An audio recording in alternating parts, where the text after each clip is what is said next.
Amigas, amigos, muy buenas noches. Estamos en el debate público de los medios públicos. Muchas gracias por su conexión y por su interés. Es una semana, y va a ser una semana, de detenciones y deportaciones importantes en materia del crimen organizado. También es una semana de muchas mentiras y de mucha infodemia, sobre todo en torno a la reforma del Infonavit, y también es una semana en donde Donald Trump vuelve a estar presente. El presidente electo de Estados Unidos el lunes pasado dio su primera conferencia de prensa y bueno, pues salió con lo que siempre sale, pero de una manera todavía más insistente. Está hablando por primera vez, ya no lo había mencionado desde la campaña electoral, de la construcción del muro fronterizo y por supuesto elementos de presión tanto a México como a Canadá.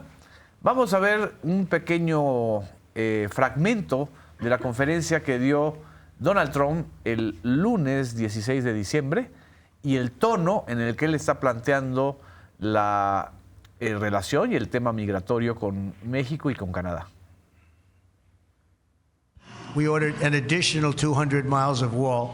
It's very expensive, and now it's about double the price of what it would have been 6 years ago. And the administration is trying to sell it for 5 cents on the dollar, knowing that we're getting ready to put it up. And what they're doing is really an act. It's almost a criminal act. They know we're going to use it, and if we don't have it, we're going to have to rebuild it, and it'll cost double what it cost years ago, and that's hundreds of millions of dollars because you're talking about a lot of wall. Mucho muro. Y bueno, ante esto, la presidenta Claudia Sheinbaum el martes 17 de diciembre, en el marco de la conferencia de Mañanera del Pueblo, le recordó esto a Donald Trump.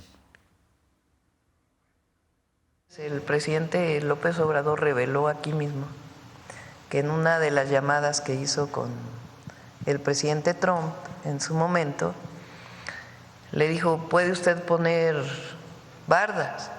Pero le enseñó una fotografía de un túnel por donde pasaban droga y migrantes. Nosotros siempre hemos ido de la idea de que hay que construir puentes y no muros, y que la solución más humana y más efectiva a la migración es la atención a las causas. Invertir, apoyar para que la gente no tenga que migrar por necesidad. Nosotros tenemos una estrategia que fue lo que comenté con el presidente Trump en las llamadas, en la segunda llamada por teléfono, en donde evitamos que lleguen caravanas al norte del país, a la frontera norte de México, la frontera sur de Estados Unidos, a través de la atención de los migrantes previamente. Pues le recordó esta frase de López Obrador y ella misma subrayó la frase de queremos puentes y no muros. Es inevitable hablar de este tema como parte de este debate público y bueno, pues les agradezco a los colegas y a la colega que estamos aquí en este debate público. Azul Alzaga. Hola, hola. Emerson Segura. Un gusto estar aquí. Miguel Ángel Elorza, Muchas nuestro gracias, detector de mentiras. Y Krishna Corona, nuestro jefe de información y experto en algunos de los temas que vamos a abordar hoy sobre el retorno de Osiel Cárdenas Guillén, fundador, bueno, no fundador, ex líder, porque mató al fundador del Cártel del Golfo. Y pues hay que recordar que Osiel Cárdenas es parte de esta trama y de esta historia en donde se funda el grupo o el brazo armado del Cártel del Golfo que posteriormente devino en el Cártel de los Zetas. Entonces, también de esto vamos a platicar en este debate público, pero primero quería comentar que Emerson Segura, como experto en este tema migratorio y como titular de TV Migrante Informa, Emerson, ¿qué análisis haces de este nuevo embate de Trump? Parece que va a ser el calentador de motores de la llegada a la presidencia el 20 de enero. En esta conferencia habla del muro ya de una manera extensa y pues está la respuesta de Claudia Sheinbaum. ¿Qué balance haces? Sí, Donald Trump, como bien mencionas, lo usó de diversas maneras a lo largo del sexenio de López Obrador, cuando coincidieron como presidentes. Y creo que realmente la presidenta Claudia Sheinbaum desactivó de manera muy rápida ante un Donald Trump que, hay que decir, todavía no llega al poder, llega hasta el 20 de enero. Así es. Desarticula, desactiva muy rápido el ataque de Donald Trump. Los aranceles. Desde el tema de los aranceles, el tema migratorio, Claudia Sheinbaum pues señala que las caravanas pues realmente no iban a llegar al norte de México, a la frontera con los Estados Unidos, y fue una reacción, hay que decirlo, muy rápida, una reacción incluso en otro tono, lo hablamos en este debate público, sí, sobre cuáles fueron las diferencias del tono frente a Justin Trudeau, que pues bueno, digamos que fue el beso de Donald Trump, fue el beso de la caída de Trudeau, ¿no? O sea, a partir de que... El beso de Mar-a-Lago. El beso de Mar-a-Lago, a partir de que Justin Trudeau, primer ministro de Canadá, se pone como tapete, lo va a buscar a Mar-a-Lago en un contexto político electoral complicado al interior de Canadá, pues parece que es su caída, ¿no? Y parece que Donald Trump, una vez que ya llega Justin Trudeau, insiste en seguir humillándolo, ¿no? Y por otro lado, la reacción de Claudia Sheinbaum fue directa, fue firme, y por eso creo que desarticuló la amenaza, o la gran amenaza de los aranceles, ¿no? Que eso iba a tener impacto, como lo señaló la presidenta, pues en la mesa de los estadounidenses, es decir, en las familias estadounidenses iban a ser las más afectadas de estos aranceles hacia México por la inflación, ¿no? Justamente un presidente electo, un Donald Trump que llega frente pues a la supuesta crisis económica de los Estados Unidos, mal administrada, mal gestionada por Joe Biden.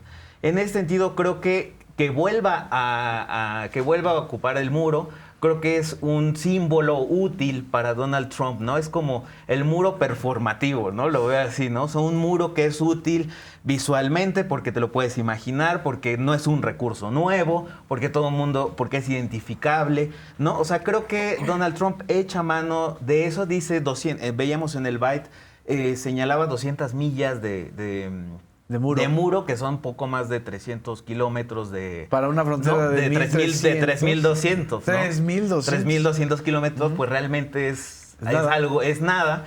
Y creo que la presidenta acierta en que, bueno, a ver, frente a este discurso, el presidente López Obrador dijo, no hace falta muros para frenar a los migrantes, a los supuestos criminales, sino se hacían túneles, ¿no? Esa respuesta hay que recordar cuando el presidente López Obrador la comenta, en que incluso la señala también en su libro, en fin, un poco de esta llamada que tiene. No solo la comenta, ahorita estoy recordando, no sé si ustedes se acuerdan, en una mañanera López Obrador lo hace gráfico, es decir, muestra las fotografías de los túneles que se habían encontrado en la frontera. Y creo que la presidenta, la respuesta es, pues, los muros no son la solución, un poco diciendo, estamos otra vez ante el blofeo y la demagogia de Donald Trump. La presidenta lo dice de manera, digamos que más tranquila. Más tranquila, ¿no? Y en ese sentido, creo que habrá presiones justamente hacia el otro tema, que es el de seguridad, ¿no? Creo que inevitablemente... frente pues a la poca cantidad, o sea, en medida que no haya una crisis migratoria entre la frontera de México y Estados Unidos, creo que el tema lo va a querer llevar a la seguridad, ¿no? Hay que recordar que Marco Rubio será su secretario de Estado, ¿no? Un tipo de ala pues neoconservadora, dura, ¿no? De lobby conservador cubano en Florida, ¿no? Y con una postura también muy dura, no solo sobre los migrantes, sino sobre el tema de seguridad. Y entonces yo creo que la primer bola, ¿no?, de Donald Trump fue el tema económico, no siendo presidente. Insiste en el muro por el tema migratorio, y creo que el siguiente inevitablemente será la seguridad y el tema del crimen, los grupos del crimen organizado en México y la seguridad binacional. En ese sentido, Krishna, México se está adelantando porque lo que estamos observando en esta semana, o creo que lo vamos a observar en los días siguientes, ya son las detenciones muy específicas con trabajo de inteligencia y con trabajo de coordinación a nivel federal y estatal en Sinaloa sobre todo, pero no únicamente. Y dos hechos que parecen como que singulares. La deportación de Osiel Cárdenas, uno de los capos más sanguinarios, si es que puede haber uno más sanguinario que el otro, en la estructura del crimen organizado en México, sobre todo en la primera década de los 2000, y el anuncio, aún todavía no oficializado por el FBI, de la recaptura de Damaso López, el Mini-Leak, que hoy en la mañanera Omar García Harfuch recordó que él se entregó como testigo protegido a Estados Unidos, pero que al parecer ya no les sirve como testigo protegido, sino les sirve más revelándoles las redes de tráfico de fentanilo a Estados Unidos. ¿Cómo lees tú este tipo de hechos? Bueno, dos cosas. Pregunta si México se adelanta. Yo creo que México sigue mostrando la disposición primero del compromiso del gobierno federal aquí en México de los operativos contra estas organizaciones de la delincuencia. Sí. Y sigue mostrando su compromiso con Estados Unidos, de esta cooperación bilateral de cómo tendría que ser. Sí. En las últimas semanas, lo comentas, ha habido varias detenciones, muchas en Sinaloa, pero ha habido en otros estados. Y varias de esas personas, al menos 3, de perfil medio o alto, son sujetos de extradición. El fin de semana se concretaron 2. Ayer se anunció otra detención de este tipo de perfiles y dicen, esta persona es susceptible de extradición. Creo que México... O sea, casi Sí. todos los peces gordos, por llamarlo de alguna manera, o medio gordos, que no son tan charalitos, ¿están solicitados por Estados Unidos para ser extraditados? La mayoría. Ah, La mayoría por el tráfico de drogas. Ajá. Y por de pronto el tráfico de armas también, ¿no? Pero, insisto, México sigue mostrando su disposición y este gesto de Estados Unidos de ayer, gesto legal, diplomático, bueno, a Osiel Cárdenas, bueno, pues a Osiel Cárdenas lo deportan. Osiel lo detienen a inicios de los años 2000 por tercera ocasión, va por segunda ocasión a una cárcel de Estados Unidos y llega a un acuerdo de cooperación por ahí de 2017. ¿por eso le reducen la pena? Le reducen ¿A 21 las años? Exactamente, se la reducen. Y el sistema judicial de Estados Unidos dice, bueno, el señor Osiel ya cumplió su pena aquí, ya no Ahí lo debe estamos nada en viendo México.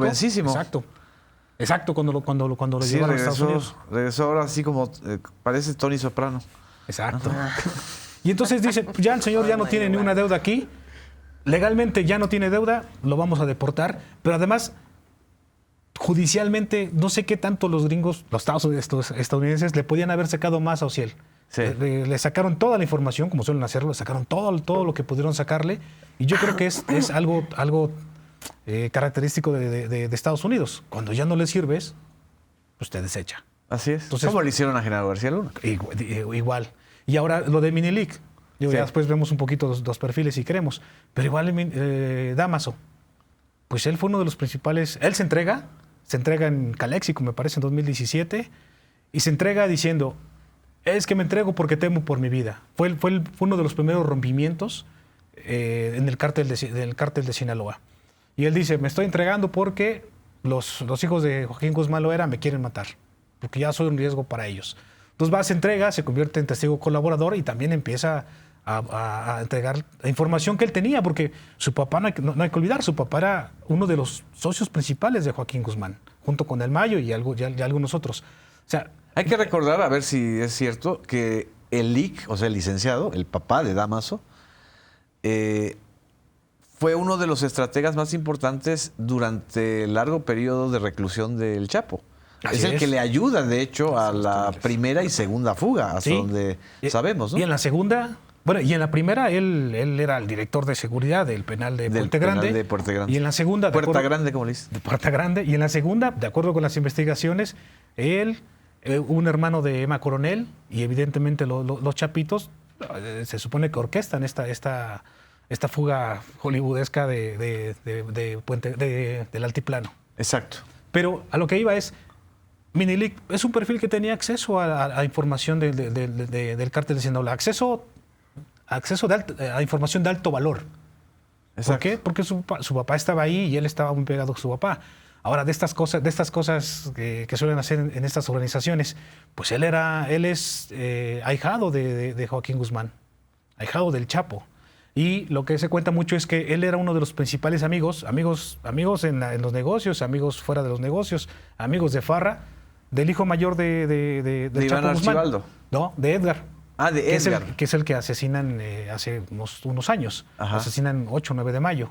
Pero eran de la edad. Y de pronto lo que cuentan colaboradores o ex colaboradores del Minelik, de pronto lo que cuentan de pronto en la prensa es, pues él al asesinato de Edgar Guzmán, el Chapo se acerca mucho al Minelik y eso provoca el enojo de los hermanos, los chapitos. De los otros hermanos. De Iván, de Alfredo, Ahora, de Ovidio. es importante, ahorita que estamos hablando de Dámaso, del Minelik, ¿qué vínculo tiene él como autor intelectual en el asesinato de Javier Valdés, el periodista sinaloense más afamado, que además era corresponsal del periódico La Jornada?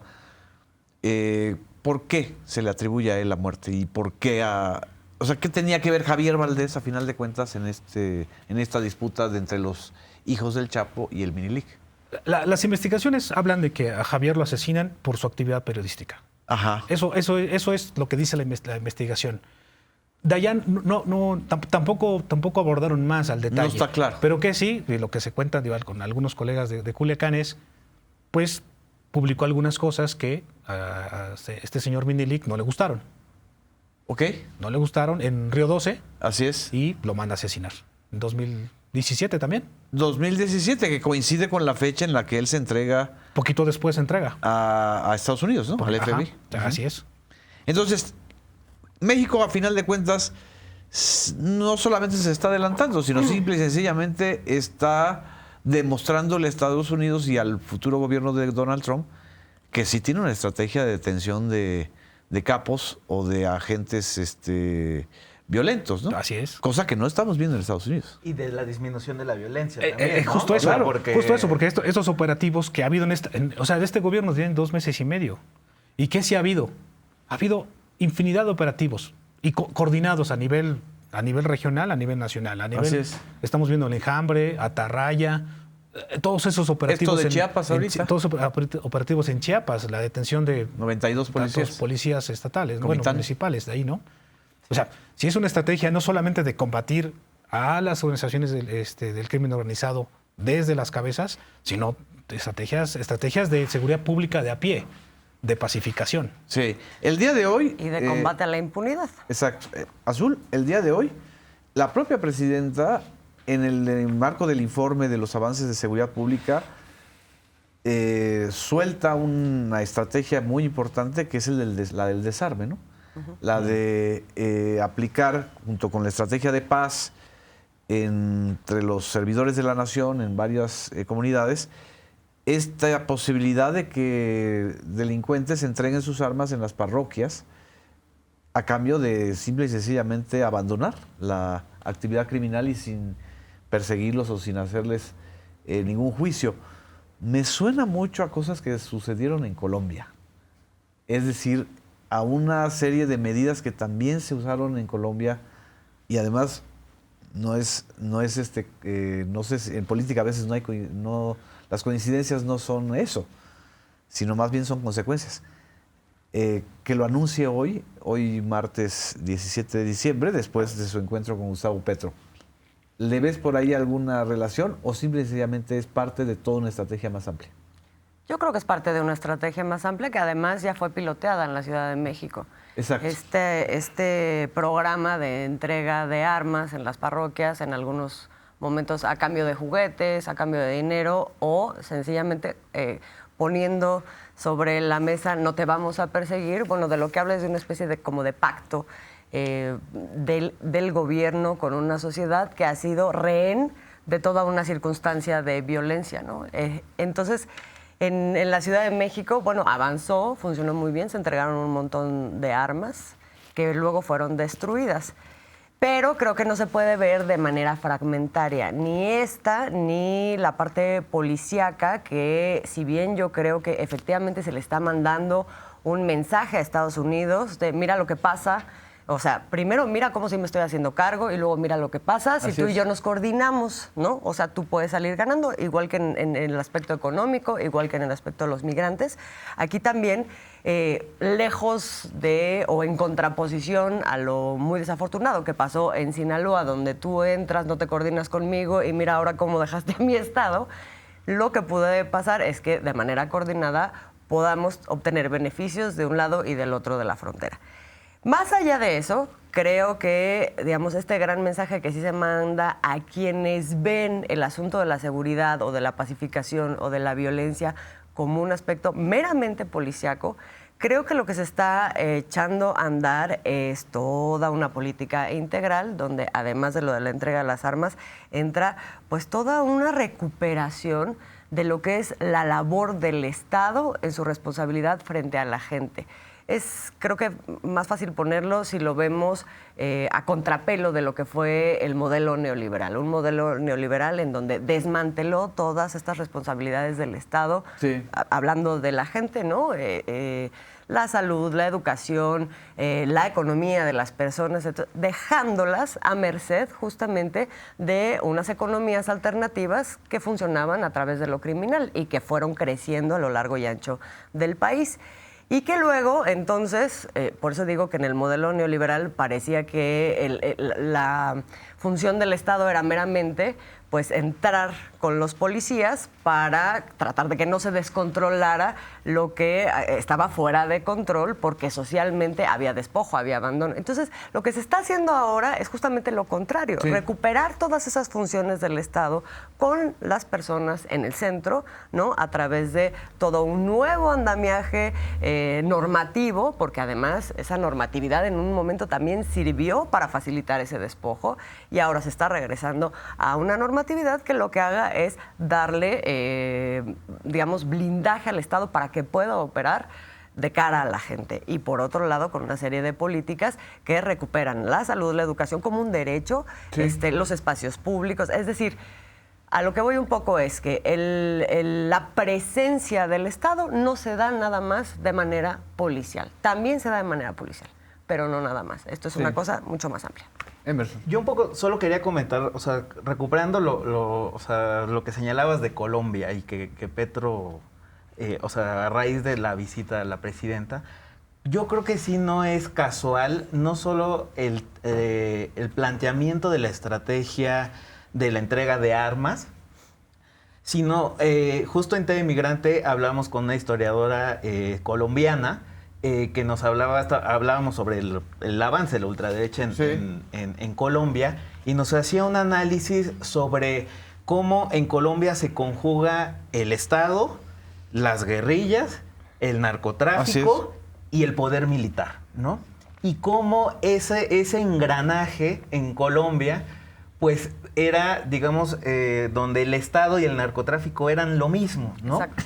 Desde el impulso de paramilitares, no solo querían con un poco el modelo, digamos que fallido, o porque no prolongó García Luna, o sea, no quería, o de Salinas tal vez, ¿no? O sea, no quería controlar a los cárteles, sino querían ser los jefes de los cárteles, ¿no? Y entonces ella nos señalaba que una manera de intervenir en los estados era a través del narcotráfico. O sea, nos decía, el narcotráfico es una forma de intervención. ¿De intervención de Estados Unidos? De Estados Unidos, justamente, ¿no? Y entonces decía, si un país ha vivido la intervención geopolítica desde los Estados Unidos a través del narcotráfico, ha sido en Colombia, ¿no? Claro. Y creo que un poco vinculándolo a raíz de la visita, creo que el mensaje es ese también, el de Claudia Sheinbaum. O sea, cómo se posiciona México frente a un país que utiliza a la supuesta seguridad internacional y la amenaza del crimen organizado como pretexto para intervenir en los países, ¿no? Así es. Y creo que ahí hay buena parte de la clave, y creo que si hay un presidente que ahorita ha, digamos que, sobrevivido los embates internos en Colombia y externos, ha sido Gustavo Petro, ¿no? O sea, porque es el primer gobierno de izquierda en Colombia que viene de una tradición política distinta de la del uribismo, que la del Centro Democrático, ¿no? O sea, viene de otra tradición, viene de las guerrillas del M-19. Así es. Y entonces creo que sí hay elementos, o por lo menos es mi hipótesis, ¿no? O sea, creo que sí percibo elementos del gobierno mexicano de arrojar señales sobre la soberanía nacional en el tema de seguridad nacional en el espejo de Colombia. O sea, creo que sí hay rasgos. A mí no me deja de llamar la atención, antes de que vayamos al corte, que así como Trump hizo todo este show de Mar-a-Lago, atrajo a Justin Trudeau y luego lo humilla y luego le dice gobernador y luego le dice a Canadá Estado, pues también Claudia Sheinbaum y Petro están mandando un mensaje clarísimo.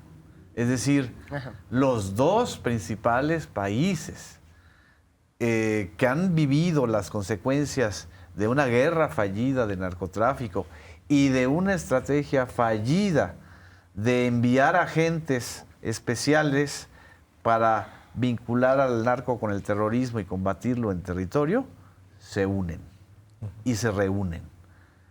Eso es muy interesante. Es muy interesante porque también forma parte de una estrategia diplomática y de una estrategia geopolítica. Y que anuncian que buscarían que la Secretaría General de la ONU, por ejemplo, ¿no? Lo han anunciado hoy, fuera una mujer impulsada desde Colombia y México, ¿no? Y de la CELAC también. Y de la CELAC, ¿no? Exactamente. Vamos a un corte. No nos dejen, regresamos a Debate Público.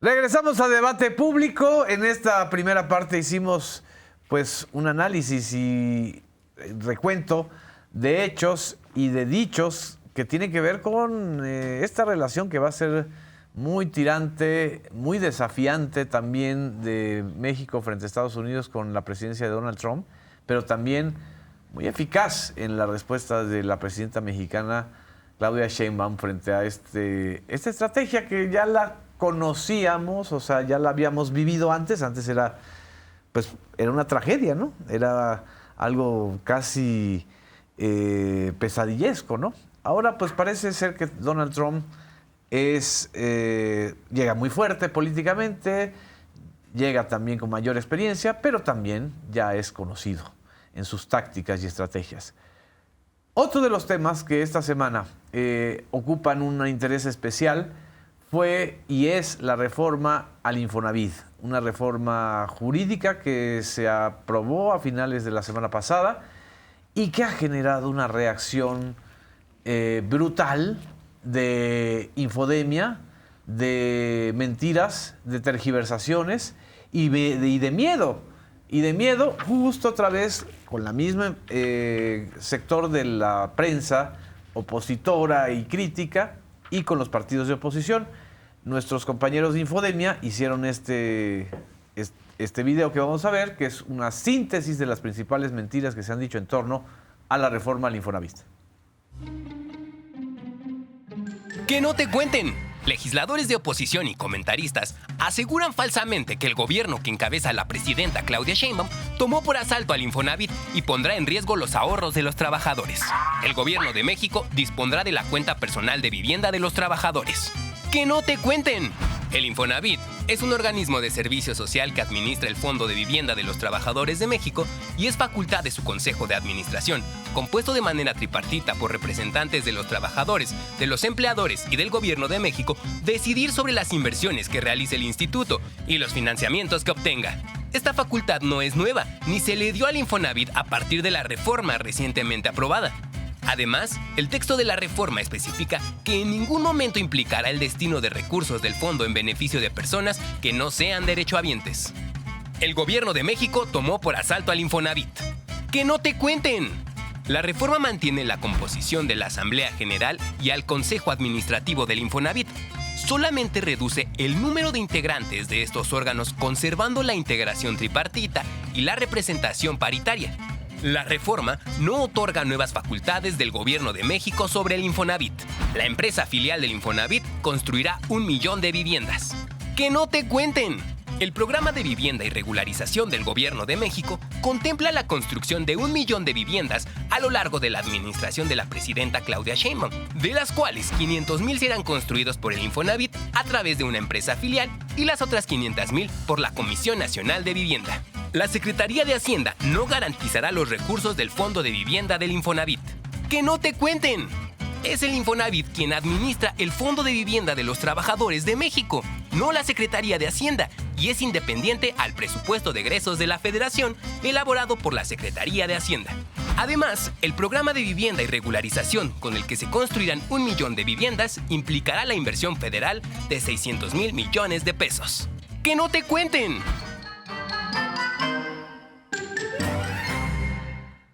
Se desataron, Miguel Ángel Elorza. ¿Por qué? Bueno, Las mentiras. Las mentiras. Se olvidaron de los vapeadores y todos estos medios de información que defendían a las empresas que producen vapeadores y ahora están atacando la reforma al Infonavit, que hay que decir, no es nueva. El presidente López Obrador, ahora expresidente, la presentó el 5 de febrero. En el paquete de las 18 reformas constitucionales, ¿no? Es decir, los legisladores que estaban en esa legislatura y los próximos que todavía no eran electos, pues yo creo que sí tuvieron tiempo de leer esa iniciativa, ¿no? Si uno se está preparando y va a la elección para ser senador o diputado, pues mínimo uno se prepara y dice lo que me va a tocar hacer si es que gano. Que ahora dicen fast track. Ajá, ahora dicen fast track, yo no la conocía, pues no hiciste tu tarea. Pero bueno, en el fondo lo que se está atacando y por lo que desde mi perspectiva están reaccionando los medios y comentaristas con todas estas mentiras es que están defendiendo intereses que ahora con esta reforma ya no van a ocurrir.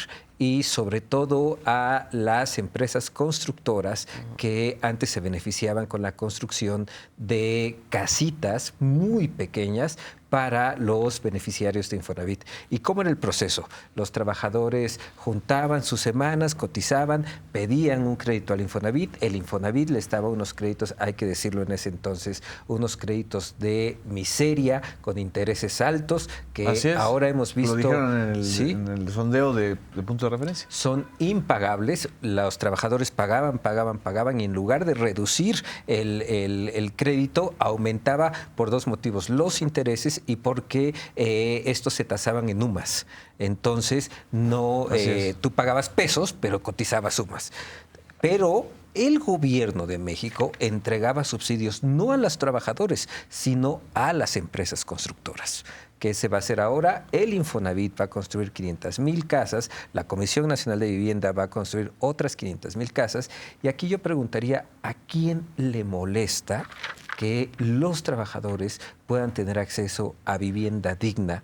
¿A quién le molesta que un joven estudiante pueda tener acceso a una casa rentada con posibilidad de comprarla?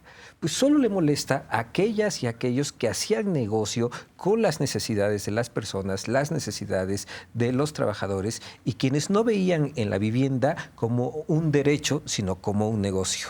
O sea, cambia la ecuación en el Infonavit, es decir, de ser un instituto que velaba y protegía los intereses de las constructoras, ahora hay un giro de 180 grados para que sean los intereses y las necesidades y los derechos de los derechohabientes. De los trabajadores. O sea, de los que están pagando esos 2 billones. Exacto, de los que compran la casa. Pero ¿de dónde sale, perdón, cualquiera que quiera comentar, de dónde sale este invento de que se van a quedar con 2 billones de pesos de los fondos de los trabajadores? Es decir, es algo que se está repitiendo hasta en la radio. Sí. Tiene que ver con los mecanismos internos de control de administración de la parte tripartita. Exactamente, ahí es donde están inventando y ahora veíamos eso, es una falacia, bueno, es una mentira directamente, si uno ve cómo está constituida la ley. Están diciendo que ya no va a ser tripartita, que el gobierno va a tener la mayor parte de esas decisiones, donde los trabajadores y los patrones ya no van a tener nada que decir. Por lo tanto, entonces, lo que están diciendo es, se va a quedar, hacen esta transferencia directa, ¿no? Se va a quedar el gobierno con ese dinero. ¿Para qué? ¿Quién sabe? Entonces, están omitiendo el hecho de que el propósito de la reforma es construir más viviendas, como si eso no fuera a suceder. Así es. Y lo que están diciendo es, esto lo está haciendo Morena y el gobierno para tener un guardadito, ¿no? Ahora, siempre se habían utilizado los recursos de los trabajadores para invertirlos. El Consejo General y el la Asamblea General y el Consejo de Administración decidían en qué invertirlos. No necesariamente en vivienda. O sea, No, justo no respondían al mandato que tiene el Infonavit, claro, que es garantizar un mayor acceso a la vivienda. Aquí lo que se está haciendo es, todo lo vamos a invertir en vivienda, que es para lo cual existe una institución como el Infonavit. Ahora, también me llama mucho la atención, y eso es parte del debate público, que esta campaña contra la reforma del Infonavit, esta campaña de mentiras, se vincula también con el pleito exagerado o no exagerado, real o no real, entre los dos coordinadores legislativos más importantes de Morena, Ricardo Monreal, Adán Augusto, y todavía hoy la prensa señala y ubica a Ricardo Monreal como está frenando Ricardo Monreal en la Cámara de Diputados. Pues ya se aprobó en el Senado la reforma del Infonavit en la Cámara de Diputados. Creo que también hay algo de eso, es decir, que a final de cuentas, es una hipótesis, las diferencias entre estos dos liderazgos parlamentarios no se reducen solamente a un tema de recortes presupuestales en una u otra cámara, sino también a estos grandes reformas, a la que no le habíamos echado el ojo, es justamente esta del Infonavit, en donde ya empezaron a operar los empresarios, ¿no? Sí, y están presionando para que, por lo menos para ganar tiempo. Eso es lo que yo veo. Sí, lo veíamos en la primera plana, ¿no? Hoy del Reforma, ¿no? Sí. O sea, las declaraciones de quien dirige la Cámara Nacional de la industria Vivienda, de la construcción. es diciendo es que es una sorpresa no grata, ¿no? O sea, abiertamente, ¿no? O sea, esta Estaba reforma. desde febrero del 24. O sea, que es una persona no grata, y entonces Sorpresiva. cuando se dieron cuenta que ya pasa en el Senado es cuando se encienden las alertas, curiosamente, pues de la industria inmobiliaria, de los medios de comunicación. Y digamos, se exacerba este pleito, supuesto pleito entre Monreal y Adán Augusto. Lo crecen en los medios. Digo, solo como un dato, o sea, creo que también de manera inédita, o sea, se procesaron lo dice la presidenta, ¿no? Estas 18 reformas constitucionales, digamos que en un tiempo pues récord, ¿no? O sea, se hicieron 75 artículos se reformaron en 4 meses.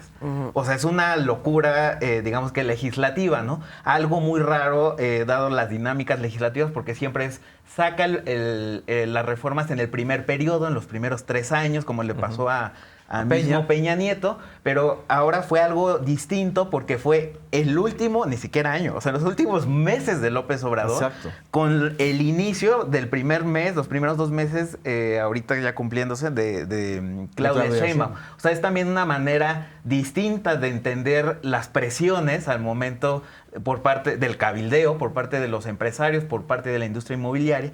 Y creo que parte en buena medida de la molestia es que el negocio inmobiliario se ve atacado. O sea, hay una vuelta, con esta reforma es una vuelta al Estado en su papel como constructor de vivienda, ¿no? Y eso fue el origen del Infonavit. Y eso es lo que altera, digamos, lo que molesta a los empresarios.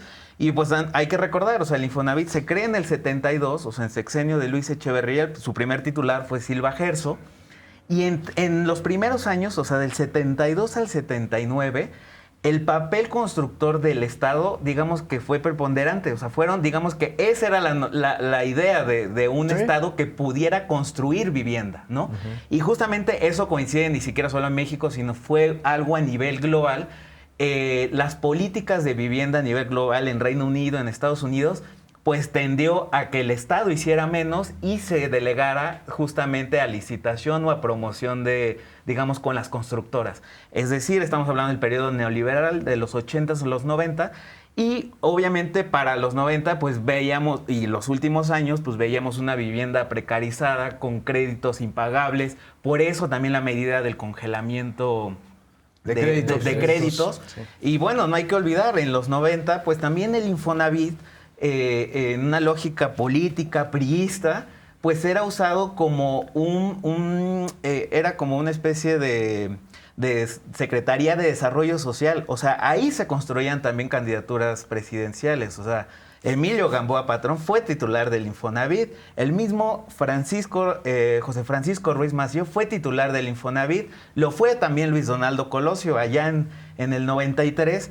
hicieron una gira de la vivienda, ¿no? Justamente en ese proceso de la antesala de la sucesión presidencial, porque era visto como eso, era visto como un botín y una manera utilitaria de ver la vivienda y la política social. Bueno, yo no me puedo olvidar que David Penchina, claro, el último con Peña, director del Infonavit con Enrique Peña Nieto, pues tenía un salario de 700,000 pesos. Es decir, pero además fue investigado. mensuales, Pero ¿no? además fue una investigación. Ya no sé cómo progresó, pero una investigación porque lo ligaron en algún momento con estas empresas, que era otro negocio, estas empresas que compraban la cartera vencida. claro. Entonces, compraban la cartera vencida, liquidaban, sacaban, porque esa sí era una política, sacaban, desalojaban a los derechohabientes de esas casas, los liquidaban y se quedaban con el crédito estos cuates. Pero era negocio la cartera vencida, era negocio los fondos, Sí. era negocio los materiales, era negocio, decías, de subsidio. Exacto. No solamente subsidio para las constructoras, las rescataron. Sí. 2 casos ahorita que me vienen a la cabeza. Casas Geo. Sí. Las rescataron 1 o 2 veces. Casas Como una Omex. especie de Fobaproa, de Exacto. vivienderos. Casas Omex. Las rescataron 1 o 2 veces. ¿Casa Pero- qué? Omex. Omex. Con H, Omex. Pero además eran empresas que quebraban, bueno, construían lo que construían donde lo construían y construían lo que construían donde lo construían como lo construían. Claro. Sin servicios, sin escuelas, sin hospitales, sin nada, o sea, transporte. completamente Sin condiciones abandonados. elementales. A 4 horas de camino de la gente que vive aquí en la Exacto. Ciudad de México, por poner un ejemplo, pero lo mismo en otros puntos de la ciudad. Pero estas empresas que construían estas casas, quebraban o las hacían quebrar, no lo sé. Las rescataba el gobierno con recursos públicos, volvían a activarse, volvían a hacer sus proyectos inmobiliarios y volvían a quebrar. Con O sea, era una desfalcos vuelta a la millonarios. especulación Sí. inmobiliaria y del dinero de los derechohabientes. Claro. Sí, pero son las empresas y es todo este modelo que se generó y que, digamos, se consolidó durante el neoliberalismo y del cual todavía quedan ahí pues muchas inercias. O sea, yo creo que las resistencias vienen por parte de las constructoras y también por todos estos elementos que todavía están dentro de la institución que pues se vieron favorecidos de esto también. Estaba hablando la presidenta de el Consejo de Administración tripartita, Sí. en donde los representantes de los patrones y los representantes del sindicato No, nada ganan más el que ella. doble que ella. O Así sea, es. ¿no? Entonces, volvemos a ver, vemos una reedición de lo que hemos visto también en otros órganos autónomos, en el INE, ¿no? O sea, que son burocracias doradas que además pues hacían, digamos, se veían beneficiadas también de este modelo de negocios, ¿no? Entonces, bueno, pues y que todos se puede estos son los que profundizar, están... ¿no? O sea, esta política de vivienda, o sea, creo que era también uno de los pendientes, ¿no? Del sobre todo gobierno el anterior, gobierno de López Obrador. ¿no? Y que creo que pensando en un siguiente gobierno tal vez de la 4T, ¿no? O sea, creo que esa política se va a profundizar. O sea, los datos cuando lo anunciaron, la creación del 1,000,000 de viviendas, o sea, señalaban que estamos en déficit, desde luego, de viviendas. Se requieren 2.8 millones de viviendas. Ahora. Y para 2030, 6.6 millones. Así ¿no? es. Estás hablando de que esta política tiene que ser de largo alcance y de manera profunda. Claro. Eso que se traduce para los empresarios, pues se acabó el negocio inmobiliario de Claro. aquí en 10, 15, 20 años, ¿no? Claro. O sea, Pero a mí me llama la atención, y eso creo que es importante que lo destaquemos ahorita en nuestro debate, que el debate, digamos, de los interpretólogos, de los opinadores, no es sobre esto, los vericuetos del Infonavit y de la reforma y de los intereses involucrados, sino le sacó la lengua a Dan Augusto a Ricardo Monreal. Ricardo Monreal grabó un video. Llegaron juntos al Palacio Nacional. Miraba uno para la izquierda y el otro para la derecha. O sea, la personalización en exceso con tal de anticipar lo que desde siempre han querido anticipar, que es la ruptura al interior de Morena, ¿no? Claro. Es decir, lo que también está demostrándose en este debate o en este diferendo. Y para empezar, abro paréntesis, en la época del PRI y en la época del PAN habían siempre diferencias entre el coordinador de San Lázaro de la Cámara de Diputados y el coordinador de Senado. No todos eran Manlio Fabio Beltrones y Emilio Gamboa Patrón, que pactaban y se repartían la negociación legislativa. Es decir, es natural, es normal. No, y es el Congreso. Es el Congreso, o sea, es el Congreso, ¿no? O sea, no es parte de la decadencia de Morena, de que ya va a venir una ruptura, pero le han puesto tanto acento a esto porque a final de cuentas yo creo que les ha molestado mucho que se hayan hecho todas estas reformas, claro. 18 reformas constitucionales o 18 reformas temáticas constitucionales, y sobre todo esta, que también les afecta a los intereses de grandes grupos político-empresariales, porque no hay que olvidar que las vivienderas están vinculadas a grandes dinastías y familias políticas como la de Hanron o como otras, ¿no? No sé si alguien sí, yo creo la estrategia de divide y vencerás, ¿no? Están, pero desde el proceso preelectoral, cuando estaban en las precampañas, intentaban dividir a Morena, unos apostaban por un candidato o precandidato, otros por otros. Al final decían, cuando ya quedó como candidata la hoy presidenta Claudia Sheinbaum, tal o cual candidato está peleado, tal o cual candidato se va a ir a otro partido. Estuvieron moviendo esas versiones. Bueno, ¿no dijeron que Marcelo Ebrard ya prácticamente había pactado con Dante Delgado ser el candidato de MC? Y el tema no era si se iban a ir, era cuándo van a anunciarlo. ¿Cuándo va a anunciar que se va a ir X o Y? Y al final no hubo. Igual con Ricardo Monreal sucedió, que ya se iba a ir Ricardo Monreal. Y con Adán Augusto también sucedió, ¿no? Sí. Antes de que asumiera, digamos, la coordinación del Senado. Es decir, lo que está sucediendo con los análisis mediáticos es que la excesiva personalización de las diferencias está borrando o nublando la verdadera diferencia, que es con los intereses que están en juego en varias de estas reformas. Ya lo estamos viendo en la reforma del Infonavit. Es explosiva para quienes pensaron que no iba a suceder, ¿no? Creo que también en esta discusión pública sobre la confrontación, la supuesta confrontación o confrontación entre Adán y Ricardo Monreal, creo que también este sector de los medios de comunicación o de opinólogos, creo que apelan a un sector de Morena o morenista o simpatizante de la 4T, también yo creo que es radical, y por eso creo que los extremos también se tocan. Sí. Es decir, en medida que se coloque a Adán Augusto y a Ricardo Monreal como ambiciosos vulgares, y que ellos solo están buscando su agenda propia y tienen sus business propios y bla, y no les importa la 4T, o sea, creo que lo que buscan es tocar esa fibra de tal vez de un ala más radical, no diga, sí, son impuros y no pueden estar en la 4T, operan solo para ellos. O sea, creo que apelan a ese sentimiento, pero al final creo que los extremos se tocan, ¿no? A dinamitar desde adentro, ¿no? Exacto, ¿no? Sí. Y en un sector donde pues solo velan por sus intereses, y hay más de una prueba que no están velando por el bien de la 4T y del país, como una especie de guardianes, como monjas, ¿no? O guardianes de quienes pueden pertenecer o no. Sí, de repente creo que Carlos Loret se vuelve más purista que cualquier morenista. Ajá, exacto. Creo que apelan, hay algo también de eso. Por eso ahí es importante, perdón. Sí. Pues lo que pone sobre la mesa la presidenta el lunes. Hablen, dialoguen y váyanse a hacer territorio, ¿no? O sea, es una respuesta muy política. Es una solución muy política, y lo vimos en la noche. Sí. Vimos la foto. ¿Quiénes estaban? Pues Adán Augusto y Monreal. Pero también es un hecho, creo que eso vale la pena debatirlo en los minutos que nos quedan, que pues también no hay de otra. Es decir, algo, incluso de disidencias y oposiciones internas, va a surgir en Morena, porque lo demás, perdón que lo diga de esa manera, está semi muerto. o semi-vivo. Es decir, el PAN, no hay debate interno en el PAN. En el PRI es terrible lo que ha sucedido con el PRI, cómo dejaron todos los priistas y todos los cuadros, estos priistas, que se apoderara Alito de la estructura del PRI, y no hay debate interno, a todos los expulsa.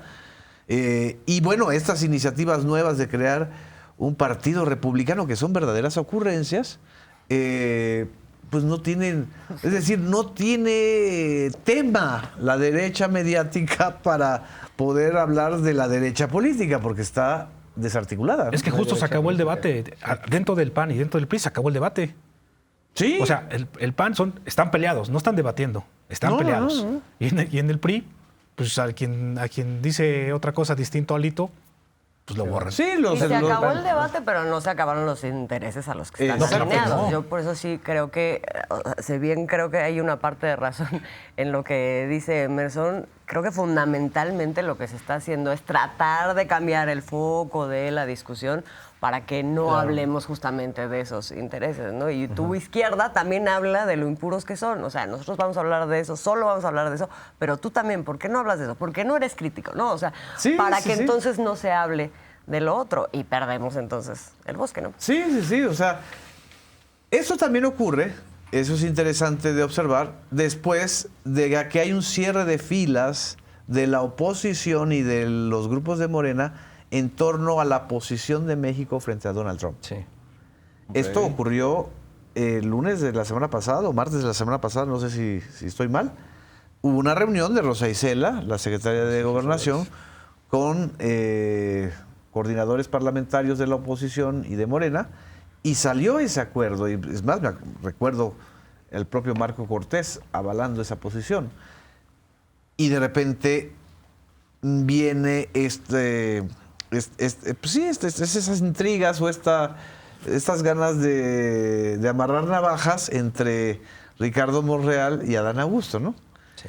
Y evidentemente, en medio de todo esto, el elefante es la reforma del Infonavit, ¿no?